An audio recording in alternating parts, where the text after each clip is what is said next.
Good morning, welcome. This is the Church of Truth this morning, this Sunday morning. So this is, there are many ways to worship. There are many ways to honor humanity, honor God. This is one way to do it. So you should be commended to get up early here Sunday morning. You are in for a rare treat today, folks. I think one of the things the conference really spells out is what our youth are doing today. And as we know, they are our hope. We have to pass the torch, if you excuse the expression, to our young people today. They're the ones that need to keep this going. And of course, we need to thank our forefathers in the truth movement, our foremothers in the truth movement, who have got us to this point. Without them, there's a good chance we wouldn't even be allowed to meet here at UT today to have the discussion that you're going to hear all day today. So let's honor the people that got us here. Let's honor the people that are going to take us home.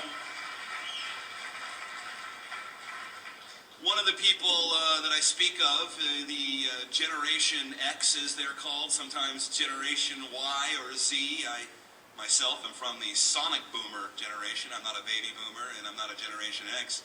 One of these people is Daniel Abramson of False Flag News. Daniel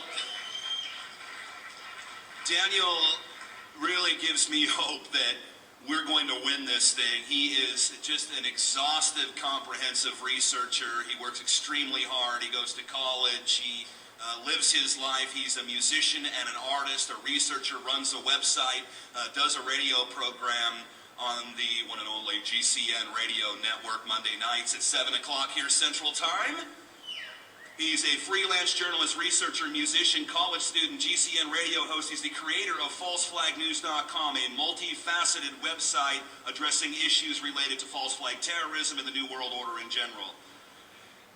I am constantly blown away. Just when you think you've heard it all, you've read it all, you listen to Daniel Abramson, and you'll know there is something to learn. So without further ado, I'd like to welcome my friend, my colleague, your speaker this morning, Daniel Abramson. Put it together.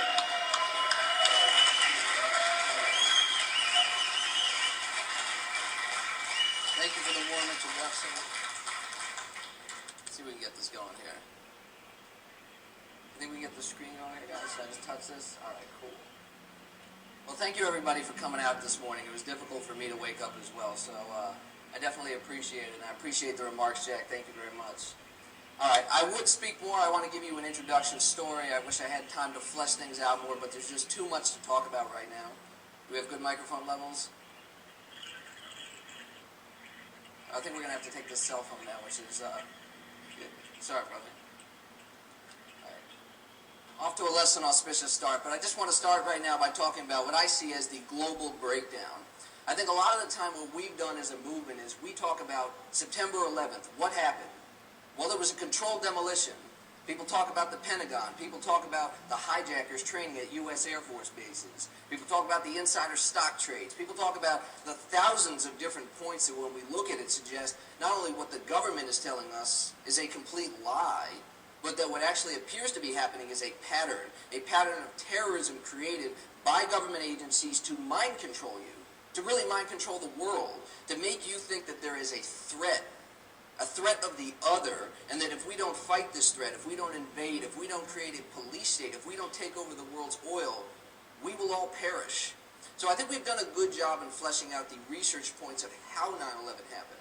But I think we need to look a little bit more into why it happens and really where we're going from here. Constantly we're saying there's a threat of another terror attack. They might hit us again. That Cheney and his faction are talking about nuclear war against Iran. Well, why are they doing that? What would cause these men who basically have the golden goose right now? One of the most profound questions I'm asked by people who are not into this stuff, they say, well, if the elite really have it like this, if there really is a Bilderberg group, if there really is a CFR, if they really have complete command and control over the system, why blow it up?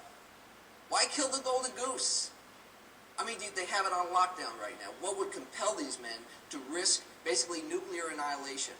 And that's why I'm saying false flag terrorism, my thesis is that it emerges out of desperation. This is not a show of strength. This is a show of a U.S. empire on the brink of collapse. a U.S. economy that is collapsing, and the twilight of U.S. hegemony, the twilight of British hegemony, the breakdown of the Anglo-American finance system that has run the world for hundreds of years. The Federal Reserve is in big trouble. The Bank of England is in big trouble. The derivatives are in big trouble. And our military is in enormous trouble. So I'm going to hope to flesh these topics out today. Now, the big question is not how does false flag terrorism happen? We've done a great job with that. I'm not saying stop the research. I'm saying why does it happen? Well, in the specific case of 9/11, here are just some of the reasons I'm going to flesh out today. I believe there's a stalled agenda. They have not done very well with the Free Trade of the Americas Agreement. They're not doing a tremendous job in implementing CAFTA. They wanted to have the New World Order, the global government, by the year 2000. They're behind schedule. There's an economic crisis right now with a dollar that is in collapse, so bad that the government's trying to prop it up. And of course, we're seeing NATO weakness with the emergence of Russia and China as dominant players in the world scene, world's energy scene, world's currency scene, and certainly the military and space weaponry scene. Just to flesh through a couple more things, and I promise I will flesh them out fully. They wanted the Middle Eastern and Central Asian hydrocarbons. That means liquefied natural gas and oil. It's true, this is a war for oil. It's not because of peak oil, but this is a war for oil and natural gas. This is also a war for Israel. And it is not anti-Semitic to talk about this. And we better start standing up to the intimidation of groups like the ADL that make us say when we talk about the fact that Israel is directing large parts of American foreign policy, that is somehow anti-Semitic. That's anti-Jewish to talk about it. That is a lie, and that is a manipulation technique to not talk about who is really influencing our policy, which is a lot of members of the Likud party in Israel. It's also a breakdown of the Federal Reserve and the debt-industrial complex that ties into the dollar breakdown and the death of the petrodollar, which I'm going to flesh out. They're trying to push a North American Union, calling it the Security and Prosperity Agreement. Going to make you secure, free, and prosperous. And they use this Orwellian language to push basically the dissolution of the United States, the breakdown of our borders, drugs moving through, human traffic moving through, guns moving through. And look, I'm a Second Amendment person, but I think that we don't want, the possibility of a real nuclear weapon moving in. What if there is a real organic terrorist group? Not having border security just means that there's going to be more drug flow and more human trafficking. Some of that goes into the sex slavery of DynCorp, which I'm going to talk about. Spike in government drug dealing. The police state and the prison industrial complex, when you talk about drugs, they play both ends. They'll ship the drugs in and then have a whack-and-hut prison make you work for 70 cents an hour. And this is a war being waged on the working class through the drug war. And most importantly, is an endgame against Russia and China. I think we all better start to see that 9/11 is the beginning, not of a Middle Eastern war, although it is, but really an endgame against Russia and China. And we better start seeing that complex coming up. It is World War III coming together. I'm going to show you how the chess pieces are coming together. How those chess pieces are going to play out, new technology. You want to know who's behind 9/11? I'm going to show you the factions. And a lot of them are related to the space war faction in this country and those who are manipulating the genetic engineering, nanotechnology, robotics, artificial intelligence, cognitive science, and merging these together to create what they call the hive mind system. Their words, not mine. Hive mind system, brain implant in your head. This is not conspiracy. I have the documents, National Science Foundation, where they talk about it. And of course, I don't want to just give you fear. This movement has enough fear to last us 1,000 years.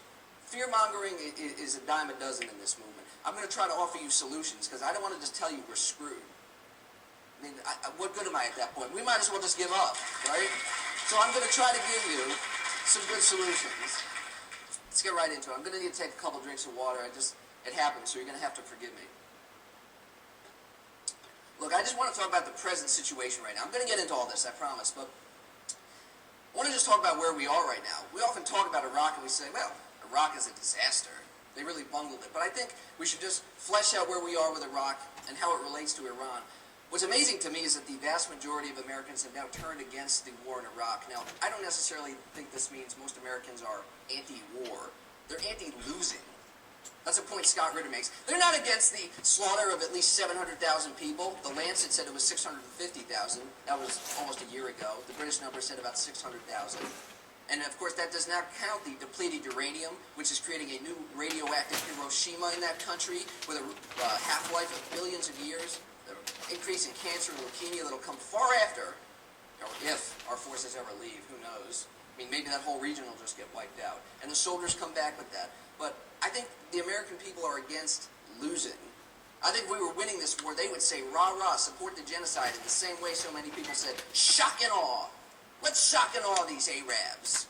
So I don't think it's a moral compunction, but I think it is interesting. People have turned against it. Now, what's happening right now? They're building 13 permanent military bases for the global war on terror. The long war. It's the long war. Well, what are they doing? These are going to be used as launch pads into Syria, into Lebanon, into Iran, into Algeria, Ethiopia, Somalia, Turkey, wherever they need to go next. The neocons have a list of 180 countries. They're thinking about all of them. We talk about a lot about Iran. You know what interests them? Kazakhstan. I'm going to talk about that. Another thing, the Iraq surge. They said it's going to be a surge, 20,000 troops. It's actually been 48 to 50,000. Mainstream. And they're going to be there for years. Now they're saying, well, we said that we were going to let them go in the summer, and now General Casey is saying we're actually going to need them past the summer. And we actually might put 13,000 more in there. So the surge is around 50,000. Don't be deceived by their numbers. The numbers always lie, and it's usually a lot worse than even they show, and it's bad enough, The Iraqi exports for oil have been completely shut down. And that's artificial scarcity to spike oil prices. They want $100 a barrel oil. I'm going to flesh that out. They are balkanizing the region now via an engineered civil war, and Jack Blood talked about this point. P2OG. If we haven't looked into this, we need to look into a program. P2OG. I encourage everyone out there, the people who are going to watch this on YouTube, who think 9/11 conspiracies are a joke, I implore you. P2OG, where the government says we want to stimulate reactions in the Muslim world, create false flag terror attacks. They don't say false flag, but they say we want to create real terrorism, have real terrorist groups respond to it. They are trying to create a balkanized region in Iraq by having wars between Sunni, Shia, and Kurds, and some of the minority religions there, the Mandeans, etc. So there's that incident with the British SAS. They dressed up as a bunch of Arab bombers and tried to bomb a mosque. And then they got broken out of prison after that. Not a lot of press on it, but it did happen. I mean, you can find reports on this if you go on Google. And so we talk about, well, the Shias and Sunnis have been at war forever. This is just really a civil war between them. This has been an engineered civil war. And they want to partition Iraq into 3 parts. Now you say, was this always the plan? I thought they're partitioning it into 3 parts because it's not going well. Because they bungled it, right? We get into the map, and Tarpley touched on this a little bit yesterday. This is Bernard Lewis, who is sort of one of these neocon masterminds. And he says the goal is to divide, conquer, and redraw. And they're breaking, as you can see, if we can bring it up there, Iraq into 3 parts, breaking Iran into different parts, having an expanded Syria, or breaking Syria up a little bit, having an expanded Jordan. They're talking about breaking up Afghanistan a little bit with the Pashtunistan. They're saying they're going to break up Pakistan and have a Baluchi region as well. Well, how do you do this? Gets to another map here. This is another neocon architect, a man named Ralph Peters. And he says the secret to history's dirty little secret, is ethnic cleansing works. Those are his words. Ethnic cleansing works. Openly declaring. And when you look at his map, you see a Sunni Iraq, an Arab Shia state, and a free Kurdistan, which they're going to chop off of Turkey there. This is their plan. It has always been their plan. This is not a result of the Civil War. This is why the Civil War happens. They want sectarian violence so that Sunnis and Shias do not unite against the evil occupying force which are murdering men, women, and children. This is a criminal occupation. I mean, we support the troops, I guess, in that we don't want them to die. I do not support this war. I mean, I don't even think we can comprehend how many people have died there or what 700,000 lives mean. It's a statistic. I can't wrap my mind around it. I don't think any of us can. We cry at the tragedy of one person. I mean, the kind of slaughter that has been done to these people because they sit on oil resources is just beyond comprehension. And this is the plan right now, balkanized. So there's a problem, though. The Civil War has gotten out of control. They don't have total control. They thought we could engineer this civil war and these Arabs will be at each other's throats. Well, now they don't know which side to play. They armed the Shiites with the Salvador option. And now Cheney's saying, wait a minute, maybe we made a mistake. Now we're going to arm the Sunni, or the Sunnis, right. And now they're going with a Saudi Arabian coalition, arming rebel groups in Lebanon. And they're saying, this is going to be our way to do it now. We're going to arm Sunnis in Syria as well. The problem is by doing this, by playing both sides, it even exacerbates it, and I think it's out of control for them. I don't think that these guys are masterminds. I think the neocons are bunglers. I think disbanding the Iraqi army by the CPA, Paul Bremer, was a disastrous mistake, let's be honest. You put 200, 300,000 guys who are now unemployed, going to be walking the streets of Iraq. There is your resistance. I mean, you want to know who